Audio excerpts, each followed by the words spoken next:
बहुत से लोग जो हैं वो ये गिला करते हैं, ये शिकवा करते हैं, ये शिकायत करते हैं या हमारे पास आके जो अपनी सिम्टम्स बताते हैं उसमें ये कहा जाता है कि उनको चक्कर आते हैं या उनको डिजीनेस होती है, उनका दिल घबराता है, दिल खराब होता है और उनको ऐसे लग रहा होता है जैसे वो गिर जाएंगे। अब इसकी वजूहात क्या हैं, ये क्यों होता है और इसका तदारुक कैसे किया जाए, किन लोगों में ये ज़्यादा होता है, इस बारे में मैं आज आपसे डिस्कस करने लगा हूँ। उम्मीद करता हूँ कि ये वीडियोस आप ज़्यादा से ज़्यादा लोगों के साथ शेयर करेंगे ताकि उनको भी ये वीडियोस देख के फ़ायदा हासिल हो। ख़वातीन हज़रात, डिजीनेस यानी जो चक्कर आते हैं उसके साथ अगर मतली होती है, दिल घबराता है और इंसान को ऐसे लग रहा होता है जैसे वो गिर जाएगा, ये क्यों होते हैं? जो बुनियादी वजूहात है उसमें जो आपका ब्लड प्रेशर है, एकदम से अगर आपके ब्लड प्रेशर में तब्दीली आती है, आपका ब्लड प्रेशर अगर नॉर्मल पे भी है और आप उठते हैं, खड़े होते हैं या मूवमेंट करते हैं और उसके साथ आपका ब्लड प्रेशर थोड़ा सा लो हो जाए जिसे हम पोस्टरल ड्रॉप कहते हैं, सो उसकी वजह से आपको चक्कर आ सकते हैं। इसी तरह कॉमनली जिन लोगों का शुगर जो है वो मुसलसल ज़्यादा रहता है और उनका शुगर एकदम से लो हो जाए, जो खुसूसन शुगर के मरीज़ हैं, अगर उन्होंने अपनी टैबलेट वगैरह ली हो या इंसुलिन लगाई हो और उसके बाद वो अपनी खुराक का ख्याल नहीं रखते और उनका शुगर जो है किसी भी वजह से एकदम लो हो जाए तो उसके साथ भी उनको चक्कर आ सकते हैं, उनको मतली हो सकती है और उनका दिल जो है वो घबराहट का शिकार हो सकता है। इसके अलावा और जो चीज़ें हैं जिनकी वजह से आपका सर चकराता है, उसमें जो बुनियादी चीज़ है वो है आपके कान। आपके कानों में अगर कोई इन्फेक्शन हो या कान में अगर वैक्स हो तो उसकी वजह से भी आपको चक्कर आ सकते हैं, आपका बैलेंस ख़राब हो सकता है और आपको जो सुनाई देता है वो भी कम होता है। सो इस वजह से जो है तो आपकी बॉडी का बैलेंस नहीं रहता। सो एयर का इन्फेक्शन यानी कान का इन्फेक्शन या उसमें वैक्स वगैरह आ जाना, या कुछ लोग जो हैं उनमें जो उम्र गुजरने के साथ साथ ब्रेस्बाइक्यूसिस का अमल होता है, यानी उम्र गुजरने के साथ साथ उनकी समात कमज़ोर होती है। इसी तरह उनमें सेंसरी न्यूरल डेफनेस आती है, यानी उनके कान के जो नर्व्स हैं जो हमारी आवाज़ भी हमारे ब्रेन तक पहुंचाते हैं, और इसी तरह यही जो वेस्टिबुलर अपरेटस है, सो ये जो है हमारे बॉडी को बैलेंस रखता है। उसमें जब कमज़ोरी आ जाए, उसकी आसाब में कमज़ोरी आ जाए, उसकी नर्व्स में कमज़ोरी आ जाए, तो इसकी वजह से भी जो चक्कर आने का अमल है वो ज़्यादा हो सकता है लोगों में। और जो बीमारियां हैं मुख्तलिफ़ किस्म की, यानी किसी में कोई क्रॉनिक डिजीज़ हो जिसकी वजह से उसका वज़न गिर रहा हो, जिसकी वजह से उसकी बदन में कमज़ोरी हो, जिस तरह कुछ लोग टीबी का शिकार हो जाते हैं, या कुछ लोगों में एडिसन्स डिजीज़ होती है, कुछ लोगों की किसी इन्फेक्शन की वजह से उनका ब्लड प्रेशर लो हो जाए, उनको सेप्टिसीमिया हो जाए, सो इस दौरान भी उनको चक्कर आ सकते हैं। चक्कर आने के और जो बुनियादी वजूहात हैं उनमें मोशन सिकनेस, यानी कहीं आप गाड़ी में जा रहे हो या कहीं आप मोशन में हो, या आप अगर गाड़ी में जा रहे हो, आप गाड़ी जो है वो आपकी उल्टी सीट चल रही हो, मतलब आप ऐसी सीट पे बैठे हुए कि आप बैकवर्ड फेस कर रहे हो। बहुत सी गाड़ियों में ऐसे होता है कि दोनों साइड्स पे सीटें होती हैं, खुसूसन जो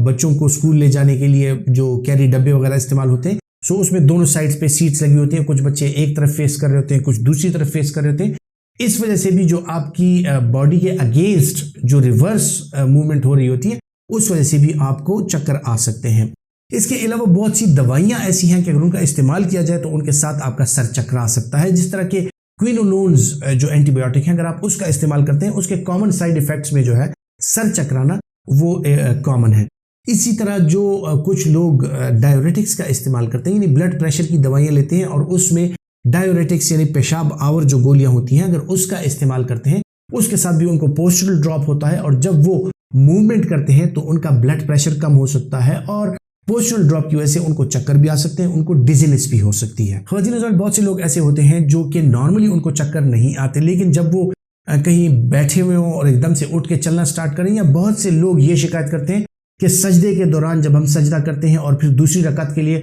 जब हम खड़े होते हैं तो इस दौरान में हमें चक्कर आते हैं। ये अक्सर ज़्यादातर वो लोग होते हैं जिनको बीटा ब्लॉकर्स दवाइयों का इस्तेमाल वो अपने ब्लड प्रेशर के लिए या हार्ट की प्रॉब्लम्स के लिए कर रहे होते हैं और उनका हार्ट रेट जो है वो स्लो होता है। सो इसको हम सिम्टोमेटिक ब्रेडिकार्डिया कहते हैं कि उनका हार्ट रेट इतना स्लो होता है जो कि उनकी बॉडी पोस्चर की चेंजेस को रिस्पॉन्ड नहीं करता। यानी जब आप बैठे हो और एकदम से उठते हैं तो आपका हार्ट रेट जो है वो तेज़ हो जाता है, उसको आपकी जो सर्कुलेशन है उसको जारी रखने के लिए। तो जो लोग बीटा ब्लॉकर्स का इस्तेमाल करते हैं, हाई डोज बीटा ब्लॉकर्स पे होते हैं, उनमें अक्सर औकात हार्ट रेट उस तरह रिस्पॉन्ड नहीं कर पाता और उस तरह बढ़ता नहीं है, और इन लोगों को उठते साथ ही जो है तो चक्कर आने लग सकते हैं। इसके अलावा जो और लोग हैं जो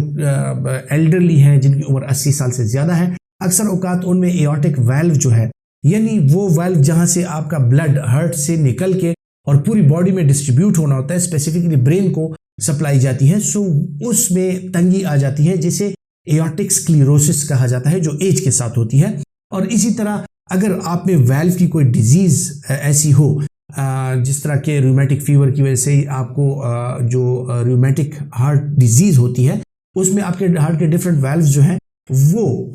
उनकी जो साख्त है वो मुतासिर होती है, और उसमें अगर आपका एओर्टिक वाल्व जो है वो मुतासिर हो और आपको एओर्टिक स्टीनोसिस हो जाए, यानी एओर्टिक वाल्व तंग हो जाए, सो ऐसे लोगों में ब्रेन की जो ब्लड सप्लाई है वो मुतासिर हो सकती है। और ये लोग जब मूवमेंट स्टार्ट करते हैं, जब उठते बैठते हैं या सजदे की पोजीशन से जब ये लोग एकदम उठते हैं, सो उस दौरान में इनका ब्रेन की जो ब्लड सप्लाई है वो मुतासिर हो सकती है और उनको शदीद किस्म के चक्कर आ सकते हैं। जो और बुनियादी चीज़ें हैं उसमें यह है कि बंदे को अगर कोई बीमारी हो, मैदे की कोई बीमारी हो या गैस्ट्रोएंटेराइटिस वगैरह हो, और उसके साथ इनको डिहाइड्रेशन हो जाए तो उसके साथ भी चक्कर आ सकते हैं। और अगर आपकी नींद पूरी नहीं है,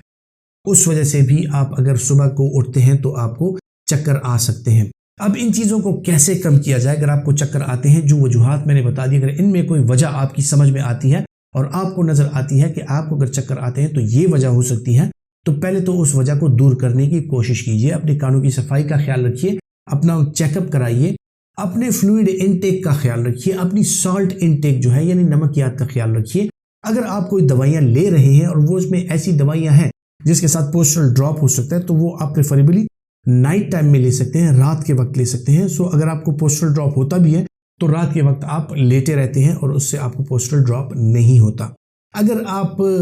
जो पेशाब आवर दवाइयाँ हैं उनका इस्तेमाल कर रहे हैं, सो वो यकीनन आपको अक्सर औक़ात सुबह लेनी पड़ती हैं, क्योंकि रात को फिर बार बार पेशाब के लिए आपको उठना पड़ता है। सो उनमें भी आप इस्तेमाल ऐसे करें कि जो आपका ब्लड प्रेशर है अगर वो उसके साथ बहुत लो हो रहा है, तो जो आपकी डायरेटिक दवाई है अपने डॉक्टर के मशवरे के साथ, अपने डॉक्टर के कहने के मुताबिक आप उसकी डोज को एडजस्ट कर लें, ताकि आपको ये पोस्टरल ड्रॉप ना हो और आपको ये डिजीनेस ना हो। जो डिस्कशन हमने की उस पे हम इस नतीजे पर पहुंचते हैं कि अगर आपकी नींद पूरी है, आपका आप अपने आराम का ख्याल रख रहे हैं और आप जो है अपनी दवाइयाँ वगैरह शुगर ब्लड प्रेशर की वो नॉर्मली ले रहे हैं, आपका शुगर ब्लड प्रेशर कंट्रोल है और आपको कोई क्रॉनिक बीमारी नहीं है, सो डिजीनेस या सर चकराना या इस तरह की जो चीज़ें हैं वो काबिल इलाज भी हैं। और आप अपने तौर पे जो है तो